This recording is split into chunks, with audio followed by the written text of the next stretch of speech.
Hoy. Mi nombre es María Elisa Ponce de León, soy editora de la revista Reportera Industrial y quiero darles la bienvenida al webinar Lo que debes saber sobre el impacto del COVID en la actividad económica mexicana y las expectativas de reactivación. Hoy también nos acompaña Diany Niño. Buenos días, Diany.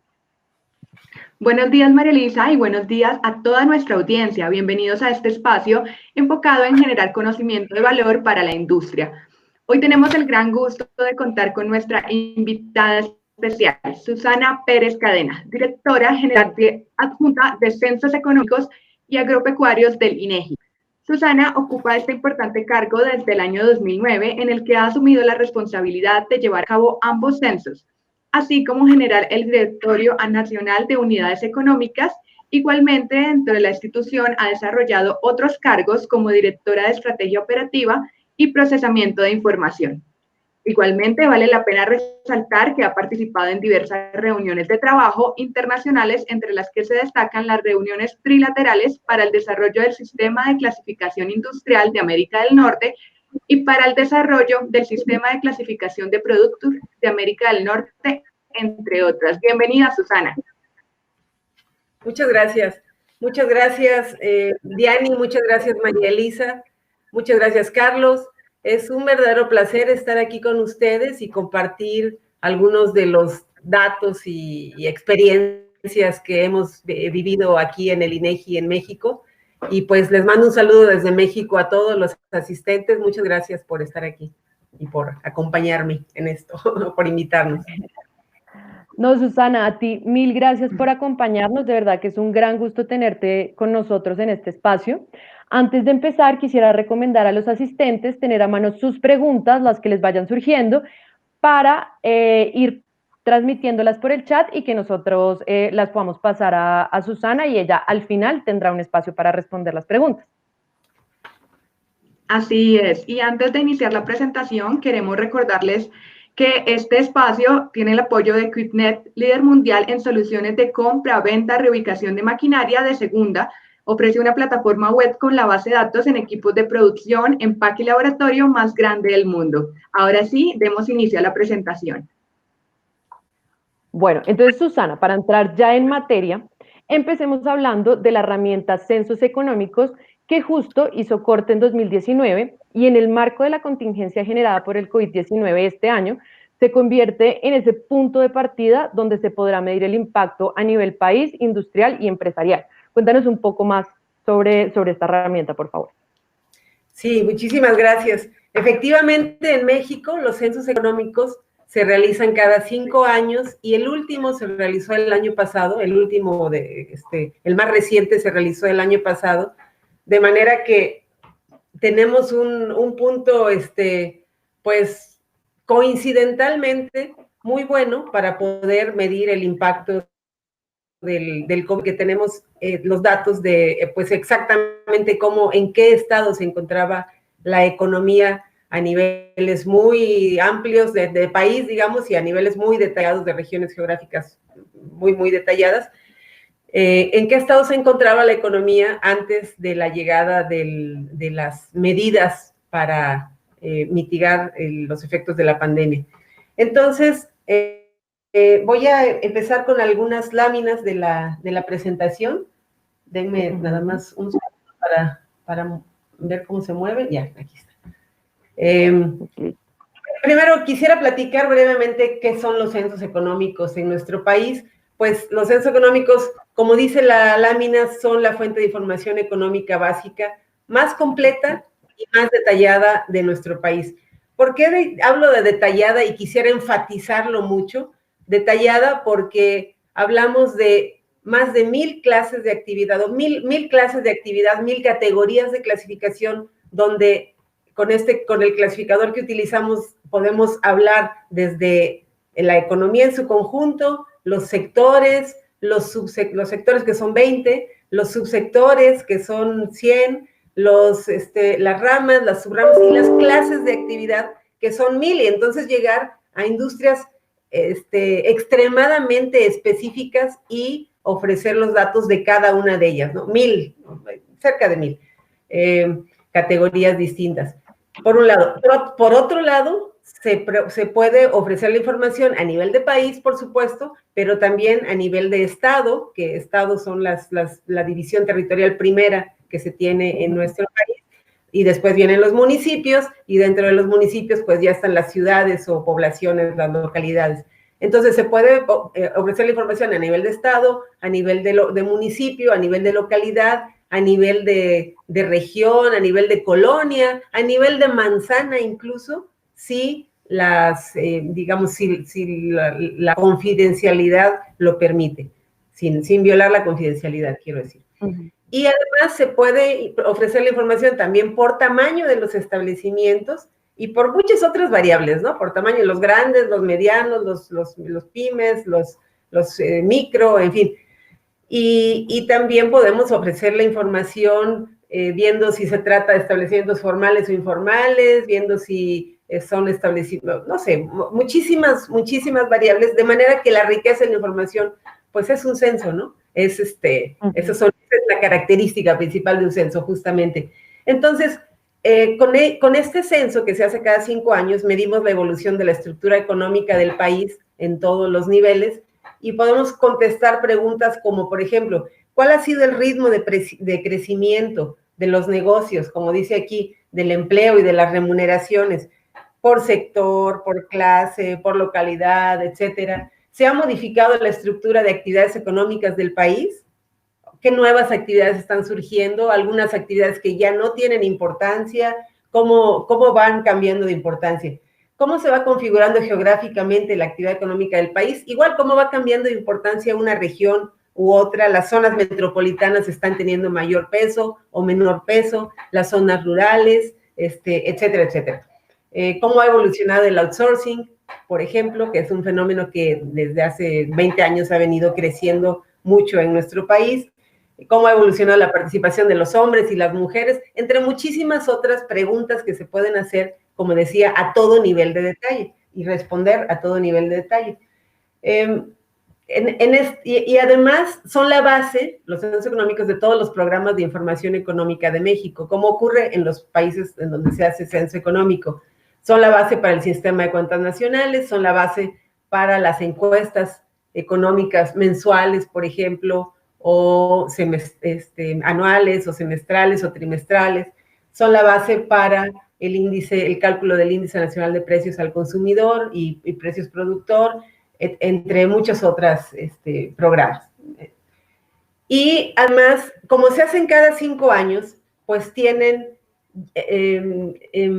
reflejan el estado de la economía en un momento dado, sin importar en qué momento está la economía. Es decir, por ejemplo, el censo del 94 nos agarró en un momento alto. Esta es la línea, una línea que marca la actividad económica en nuestro país, ¿no? Nos agarró en un momento alto, pero al siguiente año hubo una crisis y en el siguiente censo pues se pudieron medir un poco los efectos de esa crisis, pero también los efectos de la recuperación. Entonces, al siguiente censo nos encontramos como a medio camino de una recuperación. El siguiente censo nos encontramos en medio de una crisis y así. Es decir, es cada 5 años cómo está la economía. La evolución de la economía no sigue un ciclo perfecto, ¿no? De cada 5 años, cada 10 o cada 3 o cada 8. Puede variar muchísimo, como se puede ver en esta gráfica. Entonces, cada 5 años tenemos esta medición de en qué estamos. Y pues bueno, eso es más o menos lo que quería mencionar acerca de, en general, de lo que hablan los censos económicos. Sí, definitivamente es una herramienta muy interesante y pues súper afortunados de tenerla a este corte de 2019. Entonces ya entremos en los resultados. Cuéntanos, Susana, ¿cuál es ese panorama de la economía mexicana que nos reflejó en este momento y también esta evolución con censos anteriores? Muchas gracias. Sí, con mucho gusto. Aquí podemos ver en términos generales los datos más gruesos. 6.3 millones de establecimientos en nuestro país, en México, y 36 millones de personas ocupadas en ellos. Es decir, hay también un cierto porcentaje o una cierta cantidad de gente trabajando en el sector agropecuario que no está aquí, no está medida aquí, porque eso es objeto de otra estadística, de otro censo, y también hay otra cierta cantidad de gente trabajando en actividades muy, muy informales que no están medidas en los censos económicos, porque los censos económicos se refieren a lugares fijos, aunque sean muy chiquititos, aunque sean un expendio de periódicos, pero que esté fijo, que siempre esté allí. Entonces, no se cubren las unidades móviles, o sea, carritos, por ejemplo, donde se vendan algunos productos, o tianguis que se ponen en la mañana y en la noche se van y van cambiando de lugar. Ese cachito de actividad económica, pues falta aquí. Pero bueno, en estos establecimientos, 36 millones de personas ocupadas. Y aquí podemos ver, comparar ya no solo el número de establecimientos, bueno, ver la evolución del número de establecimientos, de personas ocupadas en ellos y de valor agregado. Y vemos a lo largo de 4 censos, 2004, 2009, 2014 y 2019. Y vemos cómo, por ejemplo, en cuanto a valor agregado, pues hay un brinco importante. Perdón, un segundo, quiero ver si puedo mover esta ventanita. Bueno, ya la moví.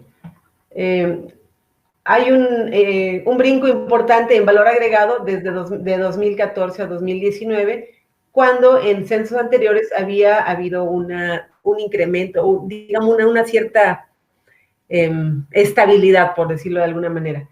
Y en cuanto a personal ocupado en los establecimientos, también hay un brinco importante en los últimos años, lo mismo que el número de establecimientos, aunque el ritmo de crecimiento de los establecimientos pues también es muy relativo, depende de qué tan grandes o pequeños sean los establecimientos que van creándose e integrándose al mercado. Tenemos también un cambio importante, los censos económicos 2019 en particular nos reflejan un cambio importante en la distribución de las actividades económicas en cuanto a su valor agregado, por ejemplo, y en cuanto a muchas otras variables. Tenemos el caso, por ejemplo, del sector comercio, que teniendo un peso del 12 y del 15 en los censos pasados, ahora tiene un peso del 21%. ¿Por qué?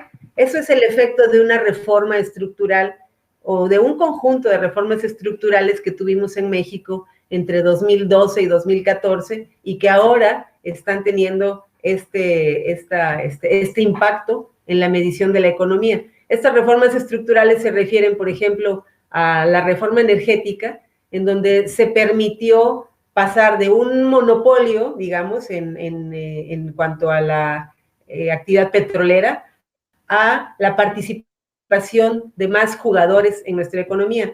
Y entonces, la empresa que antes era Pemex, que antes era una sola empresa que se ocupaba de lo comercial, que se ocupaba de la distribución, que se ocupaba de la transportación, que se ocupaba obviamente de la producción, de la extracción, etcétera, ahora tuvo que estar dividida en varias empresas para que entre la competencia pues, en todos los sectores.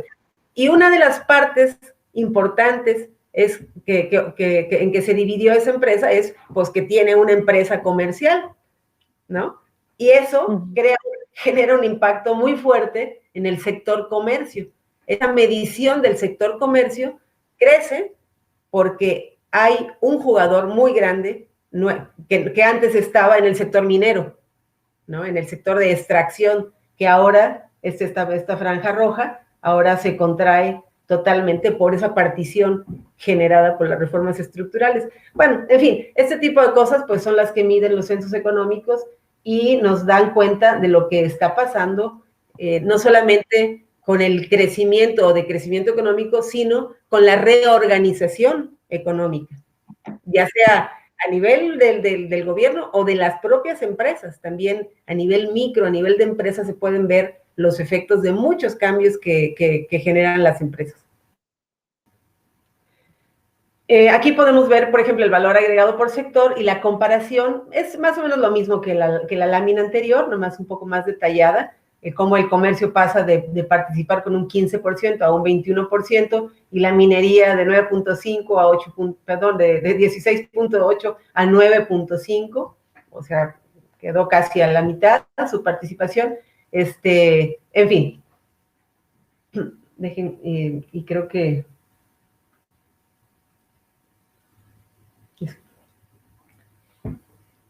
Aquí tenemos el personal ocupado, lo mismo, cómo cambia el personal ocupado. El cambio no es tan drástico en personal ocupado, el cambio drástico es en el valor, en los ingresos, en el valor agregado, en los gastos. Y aquí vemos cómo la participación, por ejemplo, del sector servicios va incrementándose, y eso es en mucho por las decisiones de las empresas del outsourcing. Es decir, las empresas que brindan al personal están en el sector servicios, pero el personal puede estar ocupado en el sector manufacturero. Entonces, antes contaba para el sector manufacturero, pero cuando digamos, en una empresa manufacturera, si no tiene personal en outsourcing, cuenta como parte del personal manufacturero, pero si lo recibe en outsourcing, ese personal pues ya está como parte del sector de servicios, porque hace crecer la plantilla, digamos, del sector de servicios, de los que prestan el servicio, de los que brindan el personal a las otras empresas.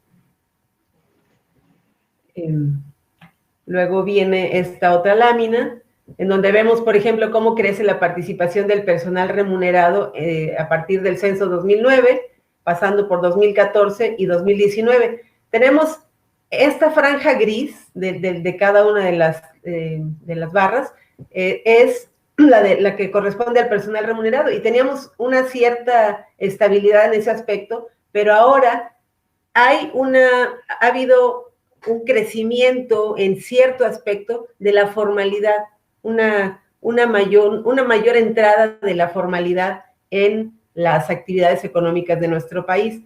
Hay más personal remunerado. ¿Qué quiere decir esto? Pues que hay más personal que normalmente cotiza la empresa cotiza por ese personal a las instituciones de seguridad social, en fin.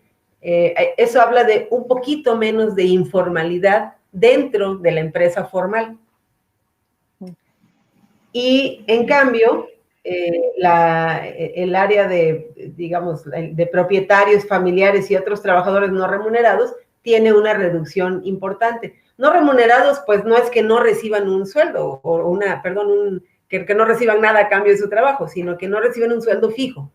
Son propietarios, por ejemplo, o familiares del propietario, y esto ocurre sobre todo en los establecimientos muy pequeños. Enseguida podemos ver cómo el personal remunerado, como dije en la lámina anterior, se incrementa, pero las remuneraciones no se incrementan en la misma proporción. El personal remunerado se incrementa en una mayor proporción que las remuneraciones. Eso quiere decir que las remuneraciones promedio son más bajas, como se puede ver en esta siguiente lámina. Como consecuencia, las remuneraciones por persona remunerada han disminuido. Y aquí lo vemos, cómo son no en las empresas micro, sigue siendo más o menos lo mismo, la misma cantidad. Estos son miles de pesos mexicanos a precios constantes, ya traídos a precios constantes. En las pymes se ha reducido, pero sobre todo en los grandes se ha reducido mucho más. Por ejemplo, pasó de 216,000 pesos anuales a 186,000 pesos anuales en promedio. Es decir, hay más personal remunerado, pero con una menor paga. Pues creo Listo, Susana. Perfecto, aquí nos das un panorama súper completo, pues, de lo que refleja este censo y de cuál ha sido la evolución. Entonces, si quieres ahora, cuéntanos un poco también cómo ha sido la transformación en el modelo de los negocios. Sí, aquí vemos, para esto que mencionas, preparamos estas láminas sobre los cambios en la composición por tamaño. Ujú. Vamos a establecer aquí que la parte gris de cada una de las láminas se refiere a las empresas micro, a los negocios micro, la parte roja a las pymes y la parte naranja a las empresas o negocios grandes. Y entonces tenemos aquí que el número de establecimientos, pues los grandes ni siquiera se ven, son el 0.1%, algo así, ¿no?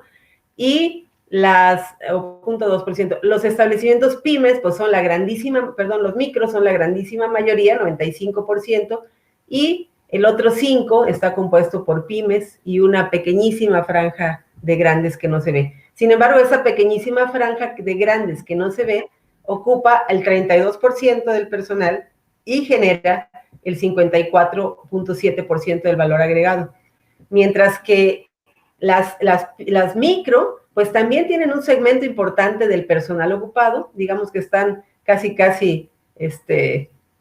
la tercera parte cada segmento, ¿no? Las micro, las pequeñas, las pymes y las grandes, y del valor agregado, esas micro, que son el 95% de los establecimientos, solamente generan casi el 15% del valor total. Entonces, pues es una economía, en términos generales, con muchísimos emprendimientos muy pequeñitos, pero que reditúan muy poco valor agregado, pues como en la mayoría de los países, pero en nuestros países de Latinoamérica es un poco más marcado, ¿no? En los últimos 5 años, el valor agregado de los pymes tuvo un ritmo de crecimiento mayor. Eso también es otra cosa interesante, un ritmo de crecimiento mayor que los establecimientos grandes o que los micro. Aquí vemos cómo estaban un poco estancados y en los últimos años han tenido un crecimiento del 10% anual. Y en esta tablita lo podemos ver. Aquí los micro tuvieron un crecimiento del 8% anual, los pymes del 10% y los grandes solo del 3.4%. Pero bueno, ese calificativo de solo debería quitárselo porque pues en realidad, aunque crezcan poco, pues tienen una participación enorme en la economía. Perfecto. Claro que sí, también, si nos puedes contar cómo estamos en distribución geográfica en esos municipios líderes que están jalonando las actividades económicas. Claro que sí. Con los censos económicos, como les decía, también podemos ver los cambios en la distribución geográfica de la actividad económica. Aquí no estamos viendo el cambio, pero solamente estamos viendo, pues, cuál es como que el sector en el que principalmente se desarrolla cada estado del país. Y aquí vemos que toda la franja norte tiene mayor participación de los servicios, mientras la franja sur tiene mayor participación del comercio la franja norte tiene mayor participación de las actividades manufactureras e industriales en general, disculpen el lapso, de las actividades manufactureras son las más industriales, por ejemplo, Nuevo León, Tamaulipas, Coahuila, etcétera, son Guanajuato, mismo Aguascalientes, que es donde yo vivo y desde donde estoy ahorita saludándolos, toda esta zona es muy, muy industrial. Hay muchísima industria automotriz, por ejemplo, en una zona de industria aeroespacial, etcétera. Y las entidades más pobres del país, pues tienen más tendencia, mucho más predominancia del comercio. Y en el caso de las actividades, de los estados que son mayormente turísticos, como es Quintana Roo, por el caso de Cancún y toda la Riviera Maya, y Baja California Sur, por el caso de Los Cabos, La Paz y toda esa zona muy turística, y Nayarit, que está teniendo un incremento importantísimo en su actividad turística. Entonces, la predominancia en estos 3 estados es los servicios. Pero también se pueden ver los datos a nivel municipal, y aquí, en esta siguiente lámina, vemos cómo 4 municipios de la Ciudad de México están en el top 10, digamos, de los municipios que más contribuyen al valor agregado del país. 4, esta CDMX es la Ciudad de México, y 4 de los de los municipios, digamos, por llamarle de alguna manera, 4 de las demarcaciones de la Ciudad de México están en esta lista de los 10 principales. Y en segundo lugar está Carmen de Campeche, pero es más que nada por la actividad de Pemex, porque hay muchísima extracción de petróleo allí. Monterrey, ahí sí por la actividad industrial desarrollada en el propio país. Paraíso, Tabasco, también por Pemex, y Guadalajara también por su actividad industrial. En fin, lo que quiero decir realmente es que se puede ver la información a cualquier nivel de detalle geográfico, y aquí vemos la evolución en 2 censos, en personal ocupado y en valor agregado, y cómo van cambiando de lugar. Pues básicamente sería eso. Vale, listo. Y en cuanto a la informalidad, pues que siempre es un tema que nos ocupa atención, ¿cómo se mide este fenómeno para el censo y cuánto representa para la actividad? Ok. Aquí sí, muchas gracias. Mira, preparamos 2 laminitas que primero tendría que hablar de cómo definimos a nivel del censo económico a la informalidad.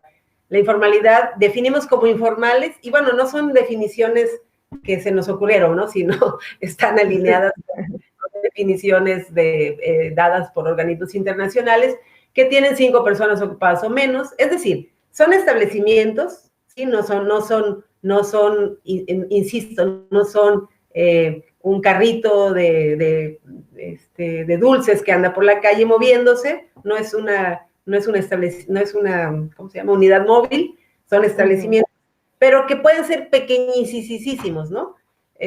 Tienen 5 personas ocupadas o menos, califica para ser informal, no necesariamente con eso ya es informal, porque tiene que cumplir también con que no paga contribuciones, y esto es muy importante, contribuciones patronales a la seguridad social.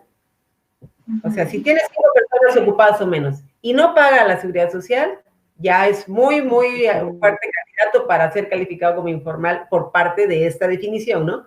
Y además no forma parte de una empresa con más establecimientos, y además no cuenta con personal ocupado. Digamos, estas no son tan importantes, pero además no utiliza un sistema contable. Eso también es un factor muy importante para que se considere como informal.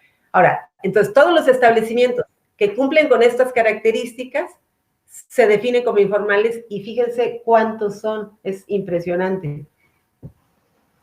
Los de color naranja son los que califican, los que tienen todas esas características y califican como informales, y son prácticamente el 63% de los establecimientos en nuestro país. El otro 37% no tienen esas características, pueden ser todavía pequeños, en fin, pero no califican como informales. Y representan 4.8 millones de establecimientos de los 6.3 que decíamos hace rato. De personal ocupado representan el 18% del total de establecimientos, del total de personas ocupadas en los establecimientos.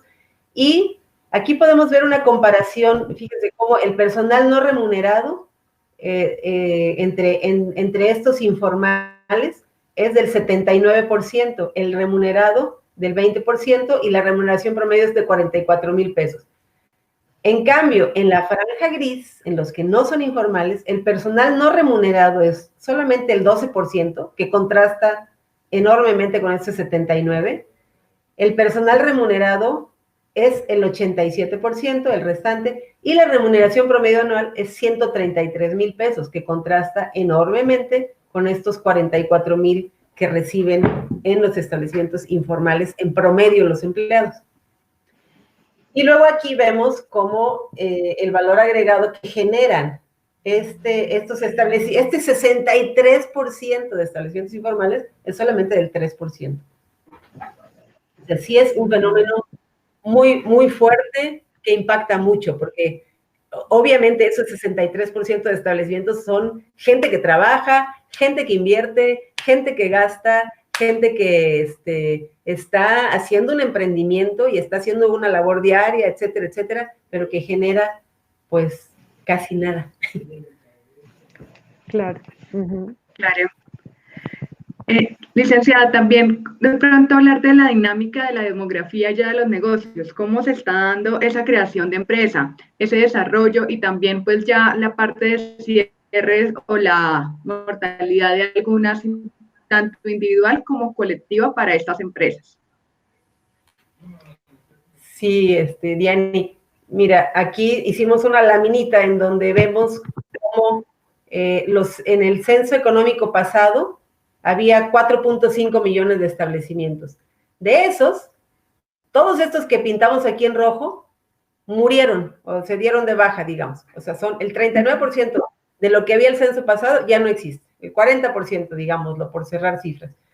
Y ahora, viendo el nuevo censo, de 5.1 millones de establecimientos que tengo en esta cuenta, el 50% son nuevos.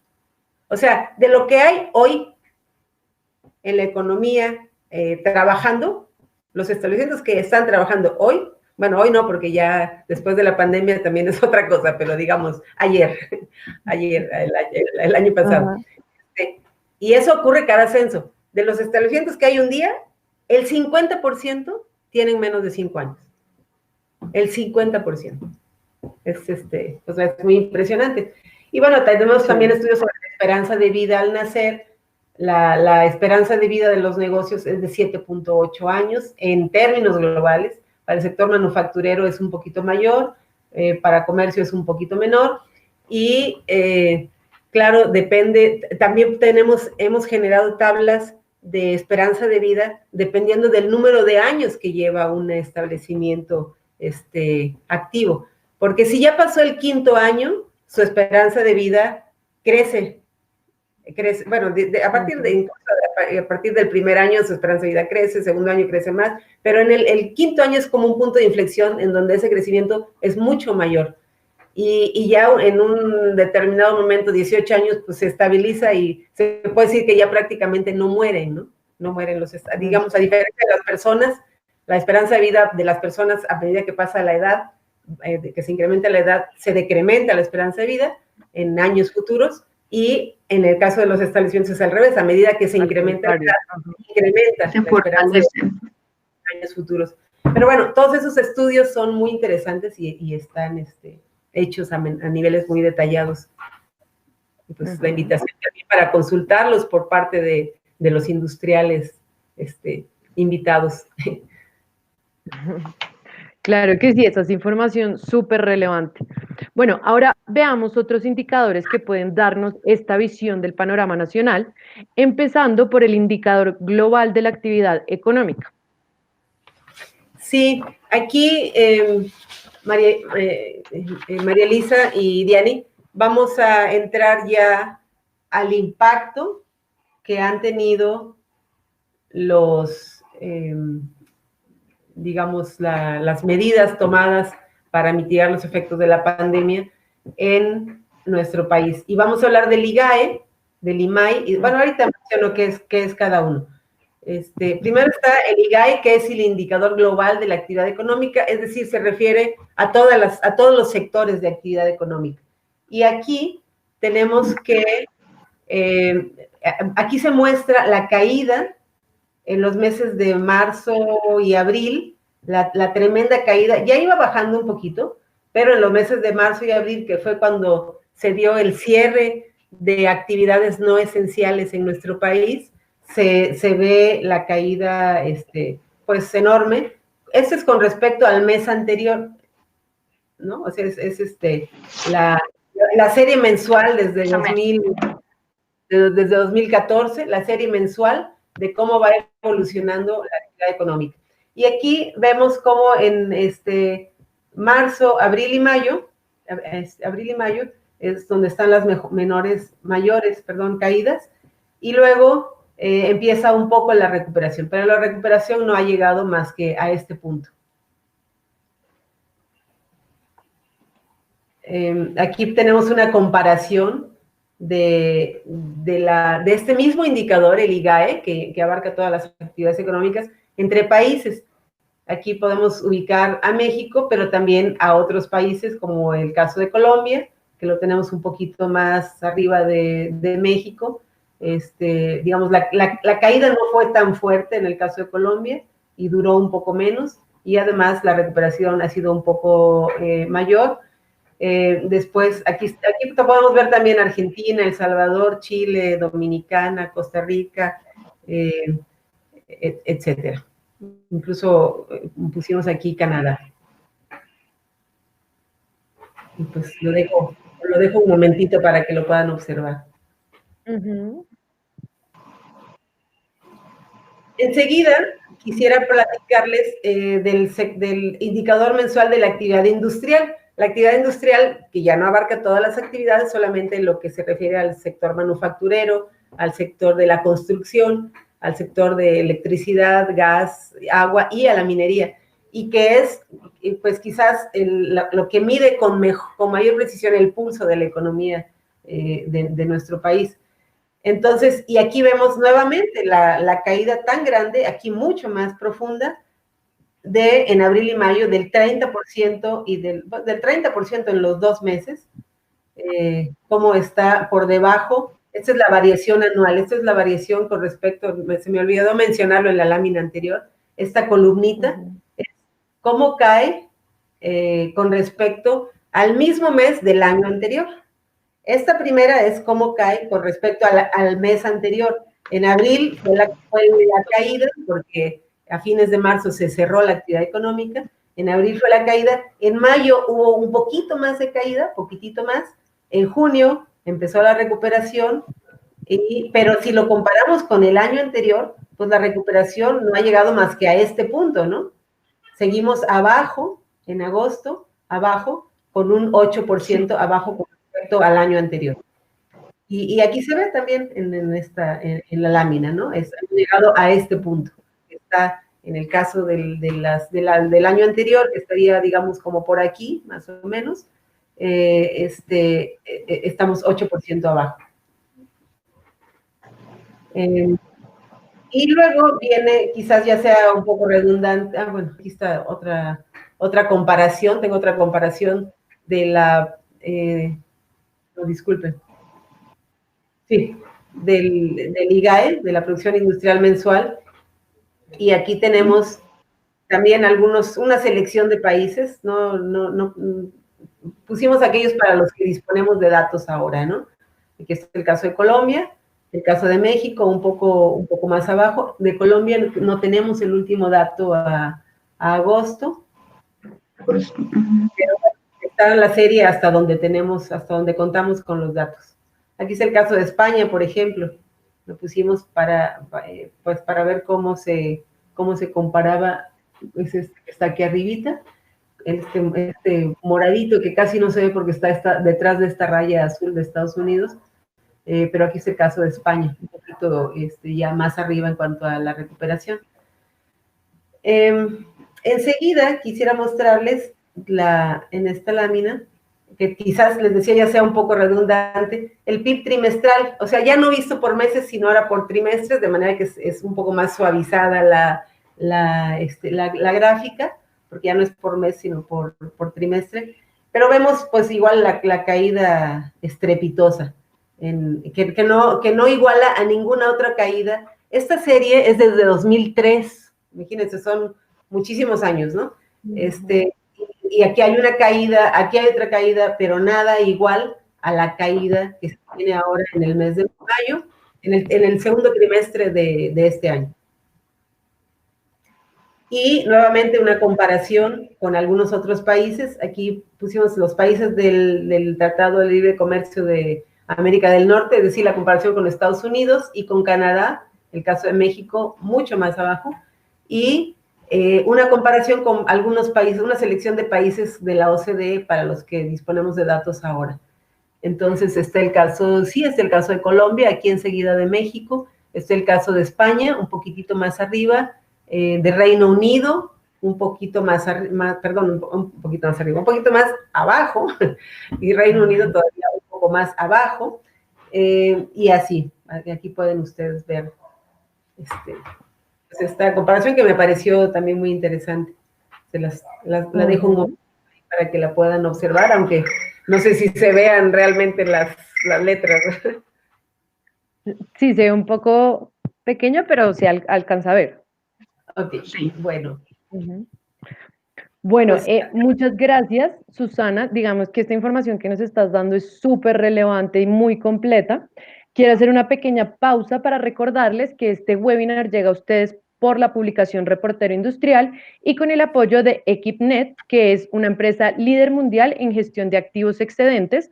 Sus soluciones ofrecen el máximo rendimiento financiero al tiempo que mejoran la imagen corporativa de los clientes, se adhieren a sus estándares de seguridad y contribuyen a sus iniciativas de sostenibilidad. Bueno, entonces ahora sí, continuemos, por favor, con la presentación. Susana, para continuar, quisiéramos como entender un poco también cómo desde el INEGI han continuado midiendo, cómo han enfrentado este reto de encontrar la información y entregarla de una forma oportuna y confiable. Entonces también, ¿cómo ha evolucionado esta toma de datos dentro de la coyuntura generada por el COVID y cómo lo han manejado ustedes? sí, muchas gracias. Pues, mira, antes quisiera presentar esta laminita, digamos, para introducir este tema, en donde tenemos algunas fechas clave. Aquí estuvo el 27 de febrero el primer caso de COVID confirmado en México, entramos en la fase 1, el 11 de marzo la OMS declara la pandemia global, el 14 de marzo inicia en nuestro país la Jornada Nacional de Sana Distancia, que todavía persiste.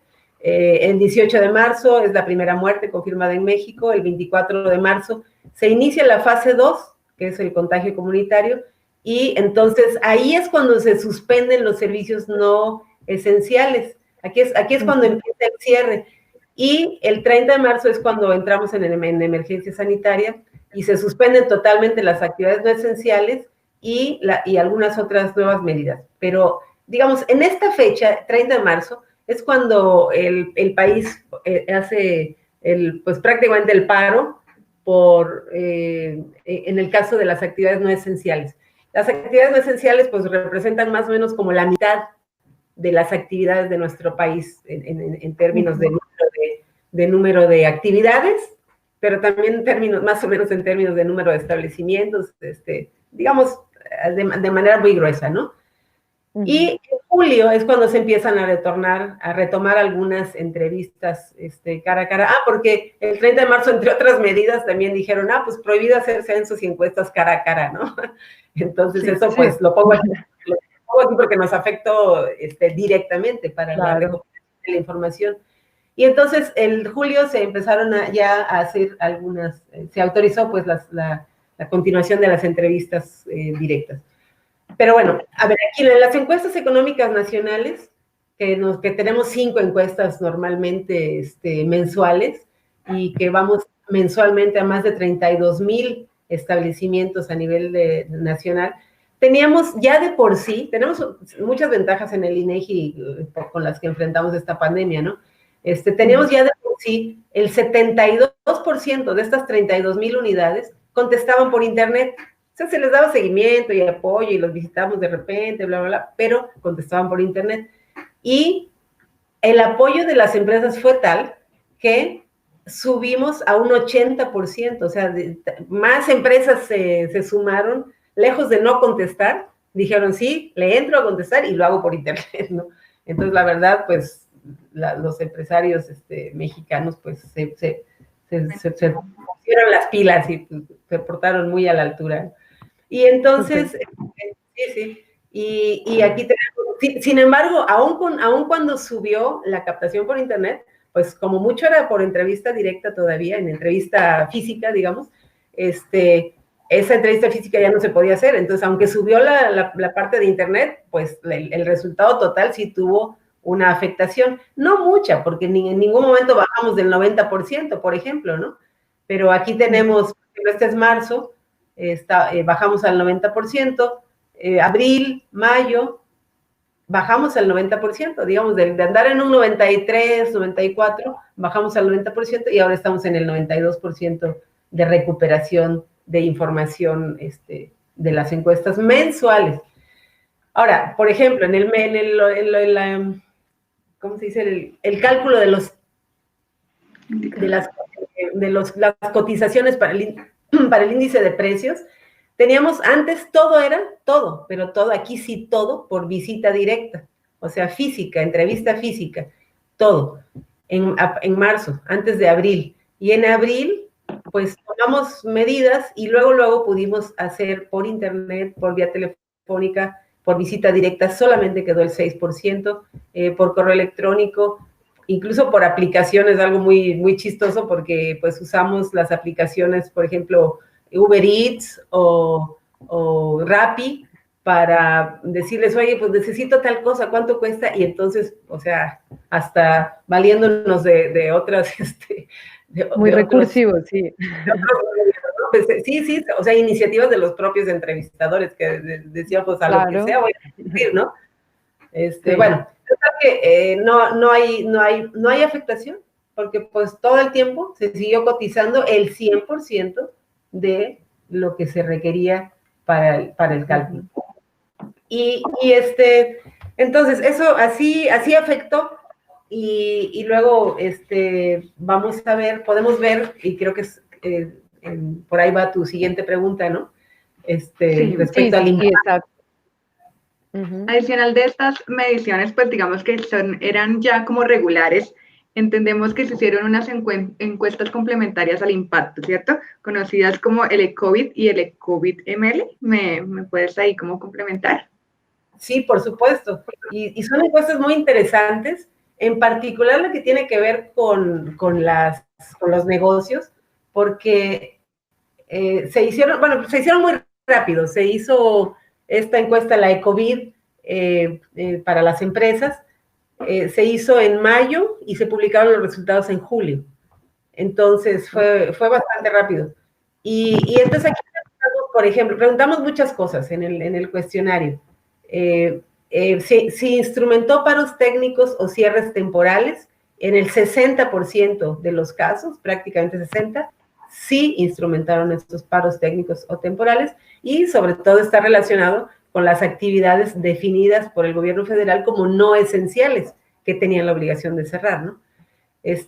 Y los otros, el otro 40% que no los instrumentó. Ahora, dentro de los que sí instrumentaron paros o cierres, tenemos que el 93% son micro, el 5.9% son pymes y el 0.7% son grandes.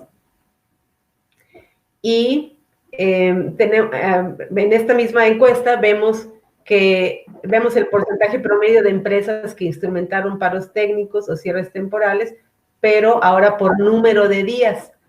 Como les decía hace un momento, casi el 60% instrumentó paros técnicos, pero aquí podemos ver, por ejemplo, las grandes son las que instrumentaron la mayor, digamos, tuvieron la mayor afectación, porque instrumentaron paros de más de 21 días. O sea, esto es de 1 a 5 días, de 6 a 10 días, 11 a 15 días, 16 a 20 días o más de 21 días, pero más de 21 días puede ser incluso 2 meses.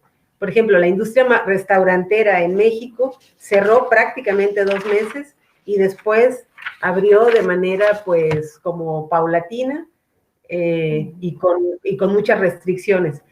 Y aquí estamos explicando, la verdad, la mayor parte de la caída de los datos que acabamos de ver en el PIB, según la IGAE, según el IMAE y el PIB trimestral.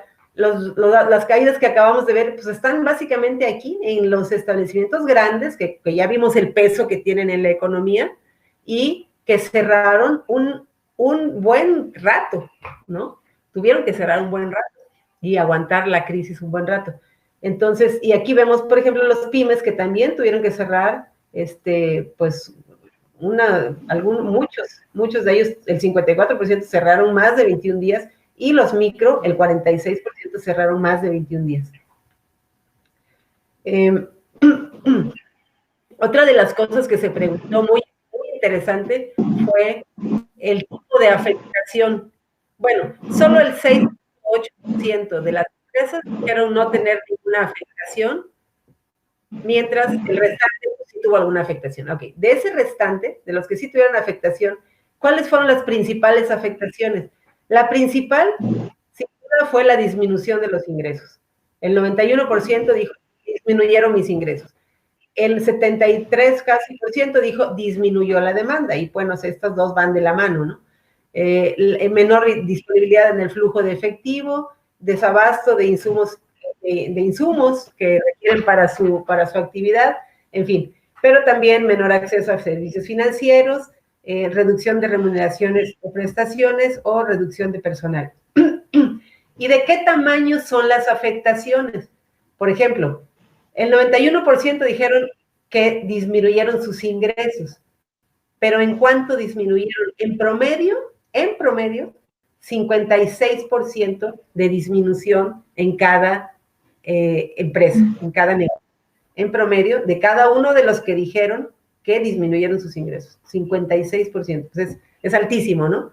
En la disminución de la demanda, que, insisto, va de la mano, el 54%, el desabasto de insumo o de productos, el 44%, la reducción de personal, es decir, ¿en qué porcentaje se redujo el personal? En un 45%, en promedio, en las empresas se redujeron el 45% del personal, y la reducción de las remuneraciones, pues en un prácticamente 50%. Y luego vamos a ver cómo se ve esto desde el punto de vista ya de la persona o de la vivienda en la otra encuesta. Y entonces, aquí vemos, en la siguiente lámina, vemos esta cuestión de si recibió apoyos o no recibió apoyos y qué tipo de apoyos recibió. Apoyos del gobierno federal, por ejemplo, transferencia de efectivos, aplazamiento de rentas, hipotecas, sobre todo transferencias de efectivos, pero en un segmento muy pequeño del total de establecimientos encuestados. En esta siguiente lámina vemos también algo muy interesante, las medidas que las empresas indicaron como necesarias.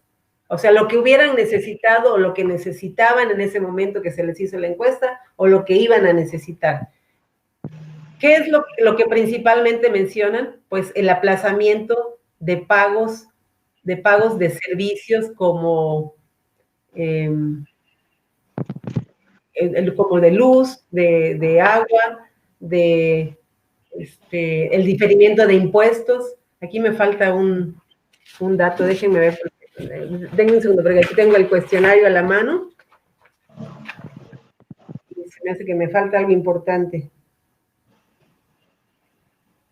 Ah, claro, el aplazamiento de pagos por renta, por ejemplo. Aquí está, o sea, es lo principal que me hacen las empresas, ¿no? Necesito que me aplacen el pago de renta, de gas, de luz, de agua, etcétera. Pero sobre todo el aplazamiento de pagos de renta. Transferencias de efectivo, por supuesto, por parte de instituciones crediticias o del propio gobierno, acceso a créditos nuevos, diferimiento de impuestos, que también es un rubro súper importante, porque pues o sea, si no están generando, ¿cómo pagan el impuesto, no? El aplazamiento de pagos a créditos, etcétera. Pero bueno, estos son los más importantes y creo que reflejan de manera muy clara lo que estuvieron sufriendo y siguen sufriendo las empresas. Y luego hicimos también otra pregunta muy interesante, que les preguntamos, ¿cómo esperan los siguientes 6 meses? ¿Cómo esperan estar en cuanto a la expectativa promedio de los ingresos en relación con el mismo periodo del año anterior? Y entonces, aquí pusimos en estas franjitas de en medio, pusimos la respuesta.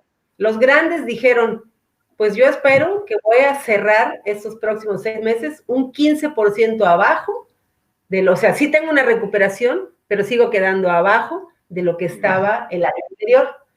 Y las medianas y pequeñas dijeron, pues yo un 13.7%, y las micro un 12.7, un 12.2. Fíjense cómo están como muy en línea, ¿no? La respuesta en los 3 segmentos. Pero luego les preguntamos todavía más. A ver, ponte en un plan pesimista. ¿Cómo ves tu empresa grande? ¿Cómo piensas que vas a cerrar? Y en promedio hablaban del 30%. Y los micro se fueron todavía más pesimistas y hablaron de un 35%. Y luego todavía les preguntamos más y les dijimos, bueno, ahora ponte en un plano optimista. Y los grandes dijeron, pues, si todo fuera súper Si ocurre un milagro, casi voy a cerrar tablas con el año pasado, ¿no? Voy a cerrar tablas, y las medianas y pequeñas fueron un poquito más optimistas, 3%, y las micro, pues todavía más optimistas. Como ven, las micros son un poco más extremas, del 35, plan pesimista, al 6% positivo, plan optimista, ¿no? Entonces, eso se me hace súper interesante, la verdad. Y bueno, finalmente, hicimos también una encuesta telefónica, esta otra que mencionabas, Diani y María Elisa, la Ecovid ML, que es sobre el mercado laboral, y esa fue preguntándole ya no a los establecimientos, sino a las personas en sus casas. Ok, ¿cuál es tu afectación? ¿Y cuál es la afectación en el nivel de vivienda? Entonces, aquí tenemos que el 20% dijeron estar ausentes del trabajo o con suspensión laboral por la pandemia. El 23% trabajando desde casa, el 42% sufrió una afectación en cuanto a que disminuyó su jornada de trabajo y el 46% por consiguiente disminuyó su ingreso. ¿Sí me están escuchando? Porque me aparece un letrero que la conexión de internet está fallando. No, te oímos perfecto, te oímos súper bien. Gracias. Y luego, el 5% recibieron apoyo del gobierno y el 90% dicen no he recibido ningún apoyo. Y desde el punto de vista de las viviendas, perdón, es esta, dicen en la vivienda, ¿algún integrante de la vivienda perdió su trabajo? Sí, en el 30% de las viviendas dicen al menos un integrante de la vivienda perdió su trabajo, y en el 65% de las viviendas, que es altísimo, los ingresos de la vivienda disminuyeron. No tenemos el porcentaje de disminución, pero el 65% indican haber sufrido una disminución. Y bueno, también estamos haciendo ahora, ya para finalizar, un estudio sobre la demografía de los negocios, en donde lo que se busca es conocer la movilidad de los establecimientos a 18 meses de concluidos los censos económicos. O sea, no tenemos una medición total de lo que había exactamente el 30 de marzo de 2020, pero tenemos una medición de lo que había en 2019. Entonces, ahorita se está levantando esa encuesta, una visita directa a establecimientos del sector manufacturero, comercio y servicios, y para conocer el impacto. Y entonces vamos a establecer cuántos establecimientos murieron, cuántos nacieron y cuántos sobrevivieron. También algunas características de la operación de los sobrevivientes y de los nuevos, en cuanto, por ejemplo, a financiamiento, y bueno, y algunas otras variables que tienen que ver con la operación de los establecimientos. Y pues eso es lo que tenemos. Susana, muy interesante, la verdad, sobre todo este momento de las encuestas ha sido un trabajo como muy juicioso desde el instituto para ir midiendo, ¿no? Ir estableciendo como en su momento todo el trabajo en la coyuntura. Entonces, realmente creo que nos queda como un panorama muy específico y te agradecemos pues también este espacio que ha sido muy provechoso. Igual queremos también, para finalizar, recordarles a las personas que están conectadas que este espacio cuenta con el apoyo de Quitnet, con más de 20 años de experiencia. Son especialistas en el manejo de activos de excedentes para empresas con cientos de plantas en el mundo y también para ventas de un solo equipo. Bueno, sí, Susana, como decía Diani, mil gracias, de verdad, creo que es una información muy relevante, como lo señalabas en algún momento importante, además que los empresarios consulten este tipo de información que se genera y tomen decisiones con base en estos panoramas. Entonces, muchísimas gracias por tu participación, ha sido un gusto contar contigo y muchísimas gracias también a todos nuestros asistentes por toda su participación y por su asistencia.